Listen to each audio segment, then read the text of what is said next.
We've all had cuts on our finger or wherever else on our body, and immediately that part of the body that gets a little bit of redness, a little bit of swelling, some heat maybe, some heat, and of course there will be some pain associated with what's going on there. And in general, this set of symptoms that we experience, these are known as the inflammatory response, or you might say that there's some inflammation going on there. And people have known about this, I guess, ever since really people have been having cuts. They've probably, I think probably with modern medicine, have people been a little bit more particular about actually classifying the symptoms. But this isn't anything new for someone to say that there's some type of inflammation going on or some type of inflammatory response. But what I want to do in this video is understand what's causing these, I guess we could call them macro symptoms. What's happening at a cellular level? Because really, the inflammatory response is essentially the initial field of battle of our immune system. Our first line of defense is our skin or the fluids on the outside of our skin or the mucous membranes. But the inflammatory response is what happens when something gets beyond that. We get punctured with a nail, or there's some type of virus or bacteria gets beyond our skin or the mucus that surrounds our membranes. So this is the battle. This is the field of battle. Field of battle, especially the initial field of battle. So let's set up an immune battle so we can see exactly what's going on with the inflammatory response. And I want to be very clear. Immunology, people, it's still a very understood field. It's an area of active research. People are still discovering the mechanisms, and it's hugely complex. I'm sure we'll probably be studying this for a long time to come. So what I'm going to talk about is just the overview, just so you know the general actors, and you know in general what's causing the redness, the swelling, the heat, and the pain. So let me draw some skin cells. So let's say that these are skin cells. These are a gross oversimplification of everything, but it's really just to give an idea of what is going on. So I'm going to do a cross section. So those are some skin cells in there. And then I'm going to, so this is the outside world right here. Outside world. And then amongst those skin cells, I'll do some other cells, and we'll talk about what they do. I won't go into huge detail about them.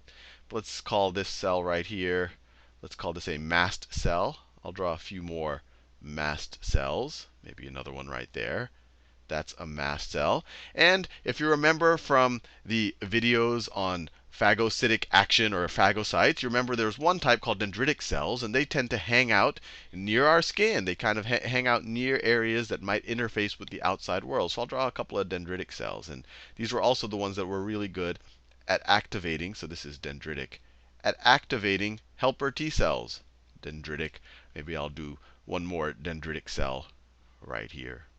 Right there, that's a dendritic cell. And they're called dendritic cells. They have no relation to the nervous system. They just look like they have dendrites on them, and that's why they call them dendritic. But they're really phagocytes, and they tend to be near external interfaces, and they phagocytose particles, and they're good at presenting them to helper T cells so that they can get activated and ring the alarm bell, so to speak. So this is just a normal, functioning, happy skin. So that's the outside. Over here, this is the interstitial fluid. Interstitial fluid. That's just a fancy word for the fluid that cells are kind of being surrounded by, or that bathes cells. The cells aren't all directly connected to the circulatory system. The oxygen goes from the circulatory system to the interstitial fluid and eventually finds its way into cells. So it's not, everything is directly connected to capillaries, but capillaries play a big role, our circulatory system. So let me draw that. Instead of just drawing them as tubes, I'm actually going to draw the cells of our circulatory system. So let's say that this down here, these are the endothelial cells of our capillaries. So these are literally the cells that make up the walls of our capillaries. Right there. Let's say that's one side, and let me draw the bottom side right here. These are the actual cells. And of course, this is a cross section. If I were to, I would draw it as a tube somehow. It's not like it's a sandwich, it's actually a tube. And obviously everything is in cross section. So these are endothelial, the spelling is the hardest part. Endothelial capillary, or may I say capillary endothelial cells. And of course, right in here, this is what we have our blood flowing, and we'll have red blood cells in here. Maybe I'll draw a couple of red blood cells in here.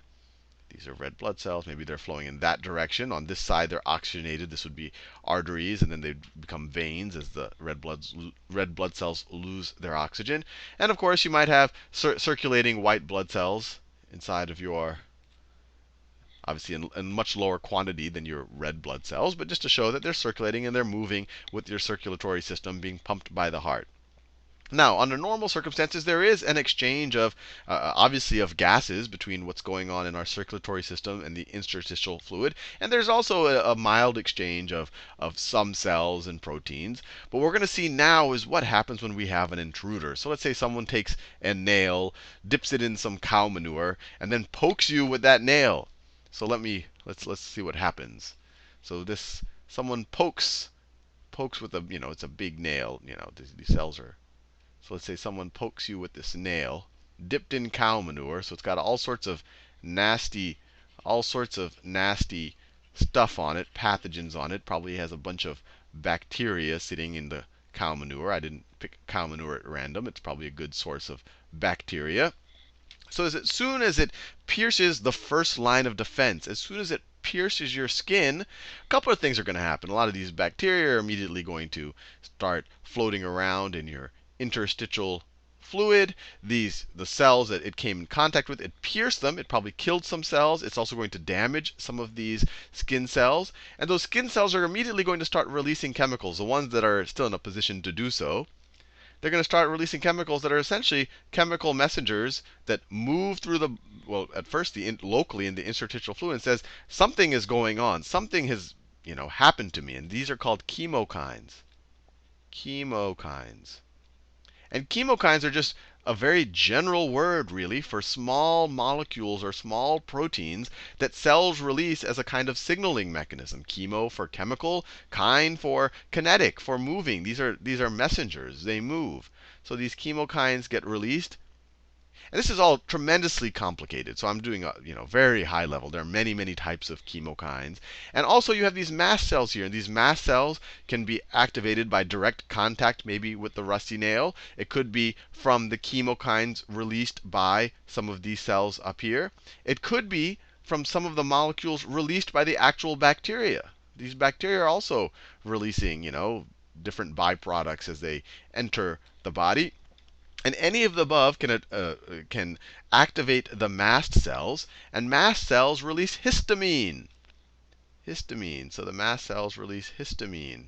So I'll do that in that color. Histamine. So you can already appreciate I'm doing a high-level overview, and it already is kind of complicated, but I think you get the sense of what's going on. And if the word histamine sounds vaguely familiar, it's probably because you've taken an antihistamine sometime, probably in the last several months, especially during cold season. Histamine is kind of one of the main actors in the inflammatory response. And when you have a cold and a runny nose and stuffy nose and all of those type of things, those are all byproducts of the inflammatory response. And antihistamines essentially try to shut down that inflammatory response, so some of those symptoms disappear. But it begs the question of, is that necessarily always a good thing? Because as I'm going to talk about in this video, this is the first line of defense. This is the first part of the battle of our immune system. But anyway, so the histamine, one of the things that the histamine does is it goes to the endothelial cells that line your capillaries, and it causes them to separate away from each other and make the actual capillaries larger. This is called vasodilation. So let me erase some of these and make them get larger and make the area. So let me make the area larger. So let me erase these. Let's say that histamine, they've all been activated with a little bit of histamine. And so let me go back. OK, so then the histamine has come in. So now these guys get further apart. They get further apart, and the actual capillary becomes larger. So there you go. And then on this side, it's also going to happen. So this is where you get a lot of your swelling. Because all of a sudden, the capillary is larger, more fluid, and actually it gets smaller further down. So it encourages the fluid to collect right around here. So this is called vasodilation. Just another fancy word for saying your capillaries are getting dilated, or they're getting larger, or fluid is filling them up. And not only are things starting to collect here, more and more red blood cells are collecting here. Obviously there's a lot of fluid here, the white blood cells, but also the capillary walls are becoming more porous. All of a sudden, things that couldn't get through them are going to have a much easier time getting through them. And one of those things that they're going to have an easier time getting through them. And once again, remember, all this other stuff is going on. You have these histamines that are, being dumped on these endothelial cells, and maybe some of it's getting into the serum. You have these chemokines. You have these chemokines being released locally from this area of damage. You have the actual things being, the green was the color of the molecules being released by the viruses. You have the chemokines, which are in blue. They're all being released here. And your first and so the first responders, which we talked about, the phagocytes, and in particular the neutrophils, which are the most abundant of the phagocytes, a subclass of white blood cells, they're attracted to these chemicals. They're attracted. They want to move in the direction that there's more of these chemicals. And now that the space between these capillary cells have gotten further apart, they can get through. So what they actually do is, let's say that this right here is a neutrophil. This right here is a neutrophil. They start kind of rolling along the wall right here. That's called marginization. They roll along this wall, and eventually, so they kind of stick to the wall, they adhere to the wall, and then eventually they squeeze through. They squeeze through these gaps in the capillary wall. This is called diapedesis or extravasation. Sometimes it's called emigration. These are all fancy words, but essentially it's just squeezing through the wall. So that's the neutrophil right there. And then, of course, because of the vasodilation, this is where the neutrophils will be getting dumped in, and this is exactly where they're needed. So these neutrophils are going to be here, and then they're going to do what they do. They're going to phagocytose some of these bacteria and start eating up, and maybe even some damaged cells up here. And so that's what you want to happen. That's why I said this is the field of battle. At the same time, your dendritic cells, other phagocytes, they will eat up the viruses, and then they'll present them on their surfaces. And it's not just neutrophils that are coming in, because this is kind of an area of congestion in your all of the fluid is coming here. You'll also have B cells and T cells. They'll also make their way. They'll also experience marginization, where they roll up against the sides of the capillary, and then diapedesis or extravasation, where they go through, and then they'll be activated, and they can actually do the specific immune system. So the whole point here is I wanted to show you, and this is why I delayed the whole video on the inflammatory response, because it isn't just some one type of simple thing. It's actually the field of battle where all of the actors come in play, even the first line of defense of your skin, and then all of the actors, the non-specific reactions of, inflammatory response is normally categorized as non-specific because it's going to happen no matter what comes. But you have the non-specific actors like the neutrophils. You have your specific actors like your B cells and T cells. And you also have the non-specific complement system. And I'm not going to go into detail here, but you actually have proteins that are flowing in your blood plasma that are normally in an inactive state.